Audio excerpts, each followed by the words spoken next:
Assalamualaikum warahmatullahi wabarakatuh. Bismillah, alhamdulillah, wassalatu wassalamu ala rasulillah wa ala alihi wa sahbihi wa man walah. Wala hawla wala quwwata illa billah. Rabbi shrah li sadri wa yassir li amri wahlul 'uqdatam min lisani yafqahu qawli. Bi rahmatika ya arhamar rahimin. Wala hawla wala quwwata illa billahil aliyyil azim. Amma ba'd.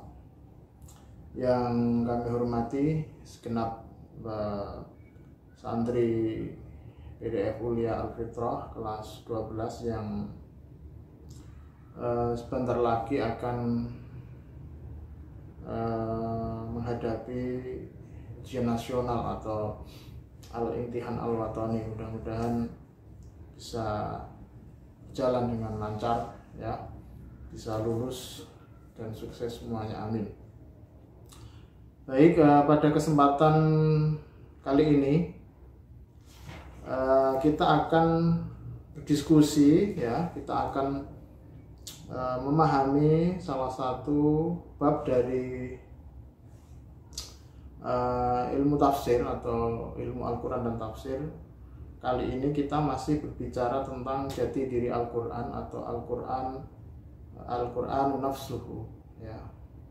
Jadi kemarin kita sudah mendapat keterangan bahwa kajian mengenai Al-Quran itu ada dua ya. Yang pertama itu Al-Quran ma'fil Quran ya, Al-Quran itu sendiri. Fokusnya adalah ke definisi Al-Quran itu apa, kemudian Al-Quran itu diturunkan kapan, bagaimana turunnya, tahapannya. Kemudian nanti ada kajian mengenai mahaulal Quran ya, hal-hal yang melingkupi dari Al-Quran itu, termasuk di dalamnya adalah bagaimana cara kita menafsirkan Al-Quran. Baik, kita akan berdiskusi tentang nuzulul Quran atau turunnya Al-Quran. Nuzulul Quran terdiri dari dua kata ya, nuzul dan kata Al-Quran. Nuzul ini berasal dari kata nazala yang zilu, nazalan, wa nuzulan. Secara bahasa bermakna turun ya. Al-Quran banyak sekali menggunakan kalimat nazala dan angzala ini ya. Seperti salah satu ayat surah Al-Baqarah itu ayat 22, Allah berfirman, a'udzubillahi minasyaitonirrajim wa anzalna minas sama'i ma'a ya. Anzala di sini menurunkan, bahwa Allah menurunkan air hujan dari langit. Jadi secara bahasa kata nazala atau anzala atau nuzul itu adalah maknanya adalah turun ya. Kalau secara bahasa Imam Al-Asfihani mengatakan nuzul itu maknanya adalah al-inhidar min uluwin ila safalin, turun dari atas ke bawah. Nah, Al-Quran banyak sekali menggunakan kata nuzul ini, baik untuk nuzul dalam konteks turunnya Al-Quran ataupun dalam konteks bukan Al-Quran seperti tadi ya, air itu turun dari langit. Nah, apa pengertian nuzulul Quran ya? Para ulama memberikan definisi bahwa yang dimaksud nuzulul Quran itu ya Al-Quran turun dari Allah ya, diturunkan ke bumi. Jadi ada ulama yang memaknai itu sebagai hakiki, ada yang memaknai sebagai majazi. Ulama yang memaknai secara majazi berpendapat bahwa kalau dimaknai turun itu kok seakan-akan Allah ada di atas kemudian turun ke bawah, sehingga itu perlu diartikan secara majazi. Jadi kalau dimaknai secara majazi, nuzulul Quran itu maksudnya adalah memahamkan atau menetapkan ya, al-isbat ya, memberitahukan, menyampaikan Al-Quran. Ini sebagian ulama. Tapi sebagian ulama tidak perlu dimaknai secara majazi ya. Orang Arab itu sudah biasa mengatakan bahwa turun itu bukan berarti yang dari atas kemudian ke bawah. Artinya Al-Quran itu dimaknai secara hakiki ya tidak masalah ya, tidak perlu dimaknai secara majazi. Nah, kemudian jadi intinya bahwa nuzulul Quran itu adalah turunnya Al-Quran dari Allah kepada Kanjeng Nabi. Nah, apakah dari Allah ke Kanjeng Nabi ini prosesnya bagaimana? Nah, itu ulama memberikan pembahasan bahwa turunnya Al-Quran itu tidak dalam satu kali jadi, ya, tidak dalam satu fase. Ulama membagi bahwa turunnya Al-Quran itu ada 3 tahap. Jadi Al-Quran turun bisa sampai kepada Kanjeng Nabi itu melalui 3 tahapan. Yang pertama, turun ya Al-Quran itu dari Allah, kalamullah itu masih berupa kalamullah yang utuh, turun ke Lauh Mahfuz. Ya, kita tahu Lauh Mahfuz adalah disebutkan dalam Al-Quran ya semacam database ya, semacam penyimpanan data-data yang akan terjadi pada seluruh umat manusia. Al-Quran itu sebelum sampai kepada Kanjeng Nabi turun, yang pertama kali adalah turun ke Lauh Mahfuz.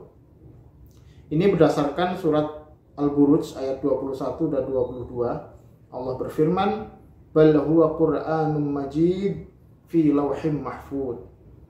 Bahwa Al-Quran itu adalah kitab yang mulia fi lauhim mahfuz dan tersimpan di Lauh Mahfuz.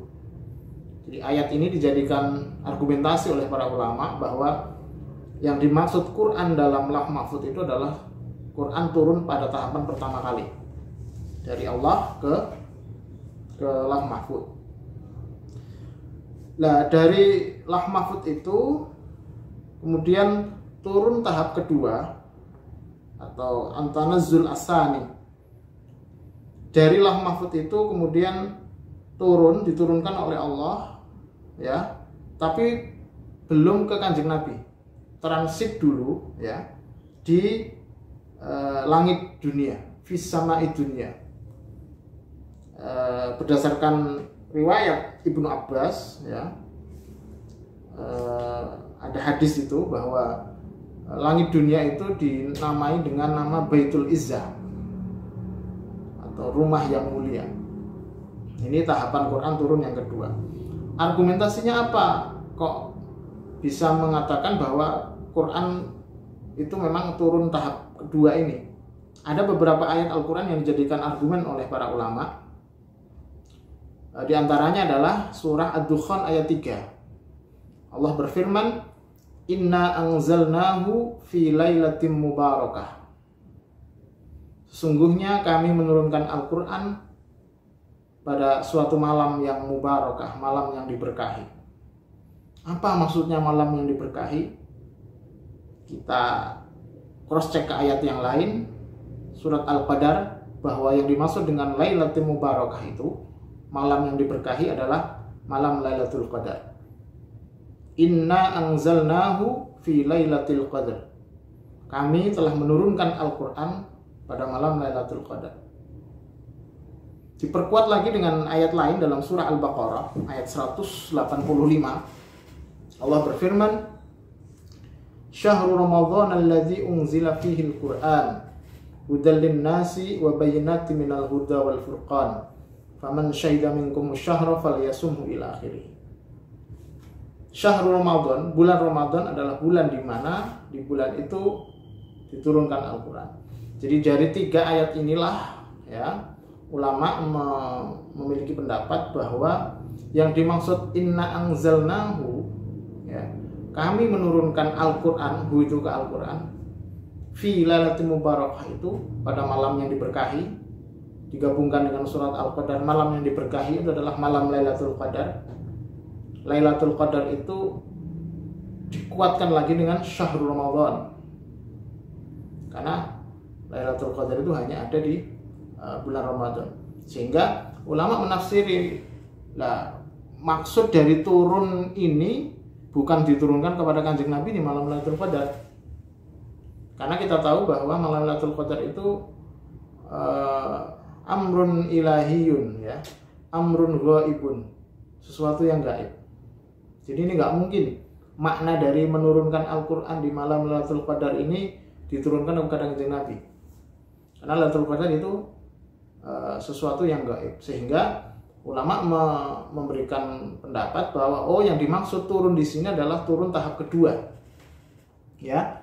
Jadi dari Lauh Mahfuz tadi turun lagi ke langit dunia berdasarkan riwayat hadis namanya Baitul Izzah. Itu terjadi pada malam Lailatul Qadar. Ya, itu utuh jumlatan wahidatan. Ya, kalau dihitung ya berarti 30 juz 114 surat itu. Ya. Ada beberapa riwayat yang mendukung pendapat ulama ini. Kebanyakan riwayatnya sahabat Ibnu Abbas, ya. Salah satu bunyi hadisnya adalah Fussilal Qur'anu minadz dzikri fawudi'a fi baitil izzah minas sama'id dunya. Bahwa Al-Qur'an itu dipisahkan atau ditegaskan, ya, dari Allah, diturunkan dari Allah, fawudi'a, kemudian diletakkan fi baitil izzah, di tempat yang bernama Baitul Izzah, berada di langit dunia. Nah, dari langit ini kemudian faja'ala Jibril yunazzilu bihi 'alan Nabi sallallahu alaihi wasallam. Jibril lah yang membawa ayat-ayat Al-Qur'an yang ada di langit dunia ini nanti dibawa ke Kanjeng Nabi secara bertahap. Gitu ya. Jadi utuh dari Allah, Lauh Mahfuz, dari Lauh Mahfuz kemudian ke langit dunia. Ada riwayat lain mengatakan unzilal Qur'an jumlatan wahidatan ila sama'id dunya Lailatul Qadri, bahwa Al-Qur'an diturunkan jumlah wahidah, ya, utuh pada malam Lailatul Qadar. Diturunkan di mana? Ila sama'id dunya. Summa unzila ba'da dzalik fi 20 sanah. Kemudian turun setelah itu dalam jangka waktu sekitar 20 tahun atau tepatnya 22 tahun lebih. 13 tahun di Mekah, 10 tahun di Madinah. Itu beberapa riwayat hadis yang mendukung argumen ulama yang mengatakan bahwa Al-Quran turun tahap kedua itu bukan ke Kanjeng Nabi, tapi turun di langit dunia. Itu argumen para ulama. Kemudian tahapan ketiga, turunnya Al-Quran tahapan ketiga inilah yang sampai kepada Kanjeng Nabi Muhammad SAW. Startnya dari Baitul Izzah, ya, dibawa oleh Jibril, ya, diturunkan kepada Kanjeng Nabi. Jadi Jibril dalam hal ini berposisi sebagai perantara. Ya, kadangkala Jibril datang langsung, ya. Kadang ayat Quran itu langsung masuk ke dalam hatinya Kanjeng Nabi, ya. Kadangkala ada seperti suara, ya, seperti suara bunyi lonceng didengar Kanjeng Nabi, ya, tiba-tiba Nabi hafal gitu saja. Kadang-kadang seperti dibalik tabir. Nah, itu beberapa teknis Jibril menyampaikan Quran kepada Kanjeng Nabi. Ada beberapa penjelasan mengatakan kadangkala Jibril itu berwujud seperti manusia, ya. Kadangkala ada yang mengatakan kadangkala Nabi itu berubah, ya, atau berubah ke alam jin sehingga bisa menerima itu. Nah, argumennya apa yang mendasari bahwa Quran itu turun kepada Kanjeng Nabi secara bertahap? Banyak ayat Quran, ya, yang dijadikan landasan oleh para ulama, ya. Salah satu di antaranya adalah wa laqad anzalna ilaika ayatin bayyinat. Ya. Ada ayat yang lain, nazala bihir ruhul amin ala qalbika litakuna minal munzirin. bahwa Al-Quran itu nazala, temurun, bihi ar-ruhul amin, dibawa oleh malaikat, ala qalbika, langsung ditransfer ke dalam hatinya kanjeng Nabi. Ada ayat yang lain berbunyi wa Qur'anan faraqnahu litaqra'ahu 'alan nasi 'ala muqsin wa nazzalnahu tanzila. Jadi ala muqsin itu maksudnya dibaca secara perlahan-lahan, diturunkan secara bertahap. Nah, oleh karena itu di zaman kanjeng Nabi ada beberapa orang kafir yang memprotes. Ya, karena tradisi kitab-kitab zaman dahulu, kitab-kitab para nabi-nabi dahulu itu kalau turun ya jumlatan wahidatan, tidak seperti Al-Qur'an yang bertahap. Kita coba cek surat Al-Furqan ayat 32 itu dikatakan wa qala alladziina kafaru laula nuzila 'alaihil qur'anu jumlatan wahidah. Kenapa sih ya, orang-orang kafir itu mengatakan, kenapa Quran kok tidak diturunkan kepada Nabi Muhammad utuh saja? Dijawab oleh Allah, kadzalika linusabbita bihi fuadaka wa rattalnahu tartila. Jadi salah satu hikmah diturunkan secara bertahap adalah untuk menguatkan hati Nabi. Wa rattalnahu tartila, dan agar bisa dipelajari secara taktil. Jadi dari pemaparan tadi bisa kita simpulkan ya bahwa turunnya Al-Quran itu melalui 3 tahap ya. Kita ulangi lagi tadi. Pertama dari Allah, tersimpan di lauh mahfud ya. Innahu bal huwa Qur'anun Majid fi lauhim mahfud. Itu turun yang tahap pertama. Kemudian tahap kedua pada malam Lailatul Qadar ya, turun ke langit dunia. Ada beberapa ayat tadi yang jadikan landasan. Inna anzalnahu fi lailatin mubarakah, inna anzalnahu fi lailatul qadar, syahrul ramadan alladzi unzila fihi al-Qur'an. Itu ayat yang menjelaskan turun di situ maksudnya adalah turun tahap kedua. Kemudian tahap ketiga ya, dari lauh mahfud, dari Baitul Izzah itu turun kepada kanjeng Nabi secara bertahap. Nah, dalam jangka berapa lama? Kurang lebih 22 tahun lebih atau 23 tahun. 13 tahun di Mekah, kemudian Nabi hijrah ke Madinah selama 10 tahun, totalnya 23 tahun. Pas umur Nabi berumur 63 tahun. Nah, ayat yang turun sebelum Nabi hijrah itu dinamakan atau masuk kategori ayat Makkiyah ya. Kemudian ayat yang turun pasca Nabi ke Madinah dinamakan ayat-ayat Madaniyah. Kenapa hikmah ya Quran kok turun secara bertahap kepada kanjeng Nabi? Fungsi utamanya adalah untuk memudahkan Nabi dan para sahabat untuk mempelajari Al-Quran. Salah satu hikmah lagi adalah tajridul hukmi ya, pentahapan hukum. Jadi hukum Al-Quran itu pada saat itu memang merubah tradisi kebiasaan buruk masyarakat Arab jahiliyah secara bertahap, tidak langsung des, tidak langsung radikal, tidak langsung drastis. Ini salah satu hikmahnya Quran kenapa turun bertahap. Seandainya kalau Quran itu turun secara langsung ya, 30 juz misalnya, langsung, itu akan sulit untuk menerapkan hukumnya. Karena apa? Karena Al-Quran turun di peradaban jahiliyah, memperbaiki masyarakat jahiliyah itu harus secara bertahap. Contoh yang paling gampang adalah ayat tentang khamr. Kita tahu ada 3 paling tidak. Ada 3 ayat yang berbicara tentang khamr. Yang ayat yang terakhir itulah yang kemudian langsung menghukumi haram. Jadi khamr itu ayat yang pertama kali turun tentang khamr itu mengatakan bahwa Quran belum berbicara bahwa khamr itu haram. Kalau nggak salah bunyi ayatnya, Qul fihima ismun wa manafi'u linnas wa ismuhuma akbaru min naf'ihima. Bahwa khamr itu ada jeleknya, wa manafi'u linnas, ada manfaatnya, tapi wa ismuhuma akbaru min naf'ihima.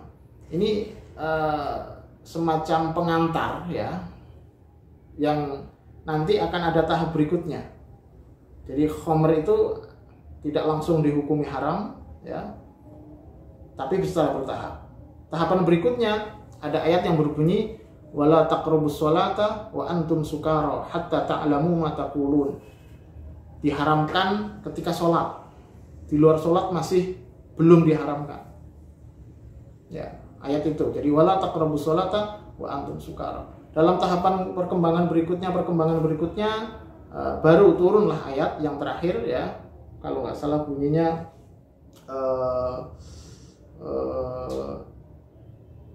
rijsun itu ya, min amali syaitani fajtanibuhu lah. Yang berbunyi fajtanibuhu itulah yang kemudian pada saat itulah khamr baru diharamkan secara mutlak. Itu salah satu hikmah kenapa Al-Quran itu turun secara bertahap. Fungsinya adalah pentahapan hukum, tadrijul hukmi. Jadi memperbaiki budaya, memperbaiki akhlak masyarakat Arab jahiliyah secara bertahap, tidak langsung drastis dan radikal. Baik, saya kira itu ya yang bisa kita diskusikan terkait tema nuzulul Quran. Mudah-mudahan bisa dipahami dan bermanfaat dan bisa dijadikan informasi ya, ilmu yang bermanfaat. Sekian, wassalamualaikum warahmatullahi wabarakatuh.